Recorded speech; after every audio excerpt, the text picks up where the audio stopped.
Hello everyone! Nandito kami ngayon sa Shakey's Iriga City para sa aming pizza making. Nag-check muna kami ng attendance para ma-monitor kung kompleto na ba kaming lahat. And nag-proceed na kami sa washing area. And bago naman magsimula ang activity, pinasayaw muna kami ng unity dance para daw magkaroon kami ng energy.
Sa part na to, nagsimula na rin kami gumawa ng pizza dough.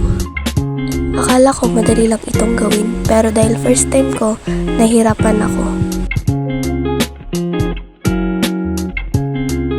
Nakikita nyo naman sa part na to na hindi na talaga nagiging maganda ang kinalabasan ng aking dough.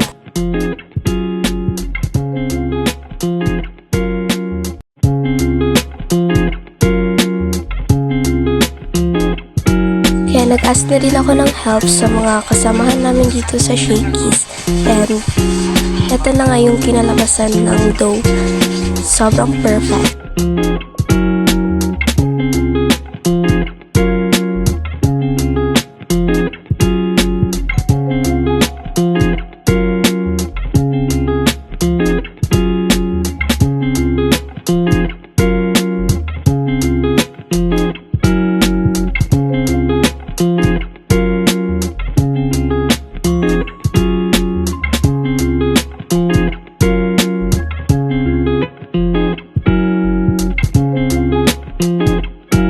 Ilagay na din namin yung pizza sauce and in-spread lang namin siya dyan sa dough para magmukhang pizza.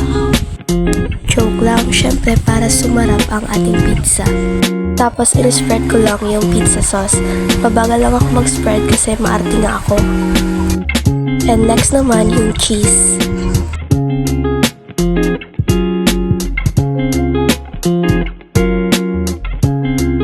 Nilagyan ko na din ito ng pineapple and sunod na din yung ham, and then lastly is yung top cheese. Hindi ko na ito na video kasi nga puro nga kaartehan.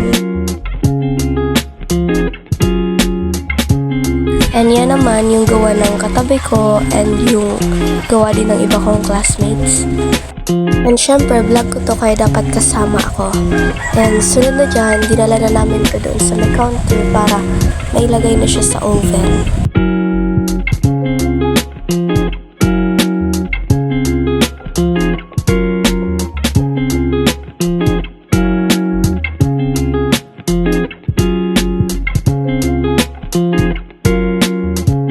Habang naghihintay na maluto yung pizza, syempre nag-ayos muna ako para ready ako sa picture taking dahil may awarding kami.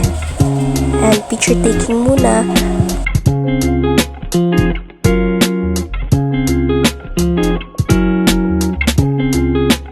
Hindi ko na na-video yung awarding ceremony, pero eto, tinatalian na ni Kuya yung box para makauwi na rin kami. And bye-bye! See you on my next vlog!